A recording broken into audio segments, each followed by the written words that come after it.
Assalamualaikum warahmatullahi wabarakatuh. Nama saya Ayu Ambarwati, NIM 211105026012.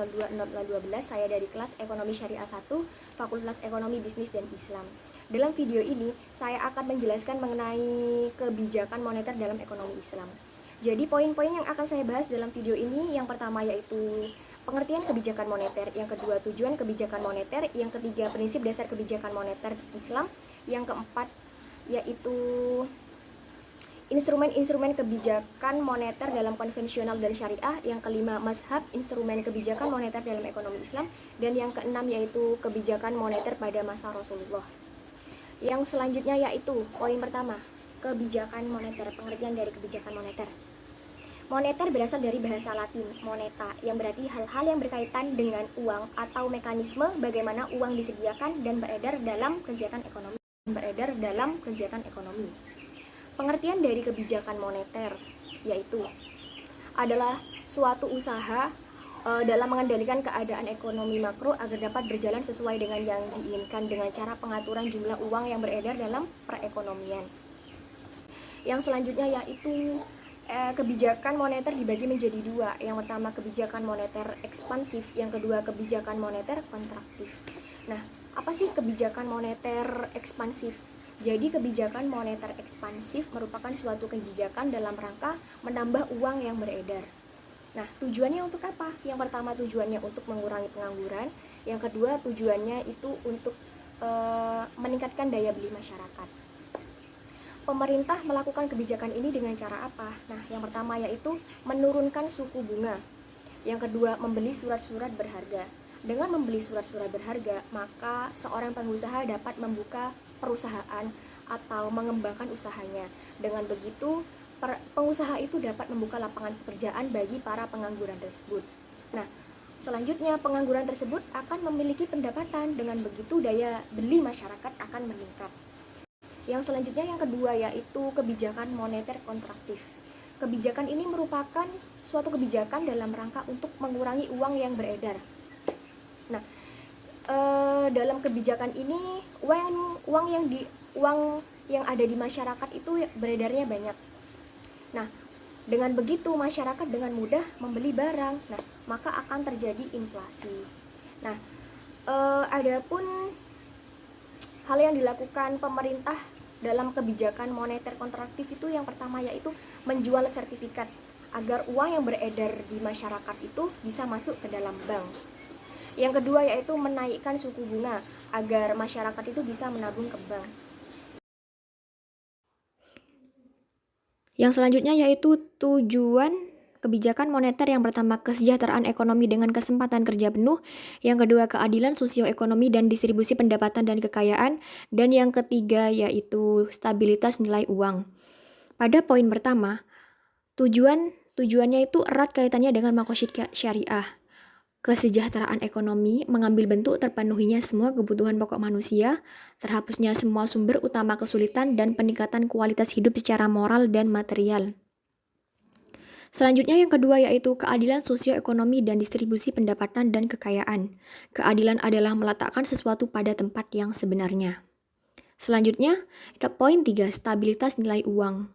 Stabilitas nilai uang mempunyai pengaruh besar terhadap kehidupan perekonomian baik secara ideologi maupun praktek, karena uang menentukan nilai dan harga suatu barang dan jasa. Ketidakmenentuan uang mengakibatkan kerusakan perekonomian karena orde ekonomi didasarkan pada prinsip penawaran sebelum permintaan.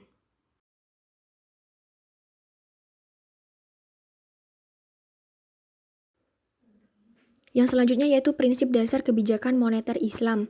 Yang pertama, kekuasaan tertinggi adalah milik Allah dan Allah lah pemilik yang absolut. Yang kedua, manusia merupakan pemimpin di bumi tetapi bukan pemilik yang sebenarnya.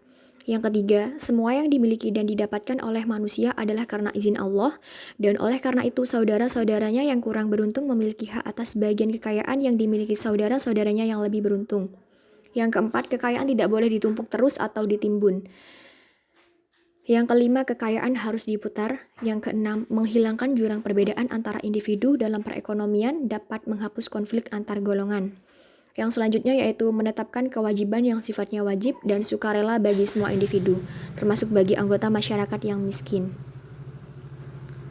Yang selanjutnya yaitu instrumen-instrumen kebijakan moneter dalam konvensional dan syariah. Yang pertama yaitu instrumen-instrumen pokok dari kebijakan moneter. Satu, ada kebijakan pasar terbuka. Yang kedua, ada penentuan cadangan wajib minimum. Yang ketiga, penentuan discount rate. Yang keempat, yaitu moral suasion atau kebijakan bank sentral yang bersifat persuasif berupa himbauan atau bujukan moral kepada bank. Yang selanjutnya yaitu instrumen kebijakan moneter dalam Islam dikelompokkan menjadi dua kelompok besar. Yang pertama yaitu kontrol kuantitatif pada penyaluran pembiayaan. Dapat berupa tindakan-tindakan. Yang pertama ada statutory reserve recruitment. Yang kedua ada credit ceiling. Yang ketiga ada demand deposit. Yang keempat ada common pool. Yang kelima moral suasion. Dan yang keenam yaitu equity based instrument equity based. Selanjutnya yang kedua yaitu merealisasikan tujuan sosioekonomi. Yang pertama ada treating the created money as FI. Yang kedua yaitu goal oriented allocation of credit. Yang selanjutnya yaitu mazhab instrumen kebijakan moneter dalam ekonomi Islam ada dua. Yang pertama mazhab iktishaduna, yang kedua mazhab mainstream. Pada mazhab iktishaduna, pada masa awal Islam tidak diperlukan suatu kebijakan moneter karena sistem perbankan hampir tidak ada dan penggunaan uang sangat minim. Yang kedua yaitu pada mazhab mainstream. Tujuan kebijakan moneter pemerintah adalah maksimasi alokasi sumber daya untuk kegiatan ekonomi produktif. Yang selanjutnya yaitu kebijakan moneter pada masa Rasulullah. Permintaan uang untuk spekulasi tidak ada. Dan penimbunan mata uang juga dilarang. Transaksi talaki rukban dengan mencegat penjual dari kampung di luar kota untuk mendapatkan keuntungan dari ketidaktahuan harga juga tidak diizinkan karena akan menimbulkan distorsi harga yang kemudian menyebabkan spekulasi. Koin dinar dan dirham pada waktu itu belum dicetak sendiri oleh negara. Penawaran uang dengan demikian hanya dilakukan dengan mempercepat peredaran uang dan pembangunan infrastruktur sektor real.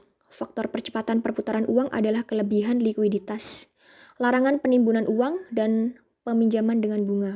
Kebijakan moneter Rasulullah dengan demikian selalu terkait dengan sektor real. Di sisi lain, nilai mata uang sangat stabil.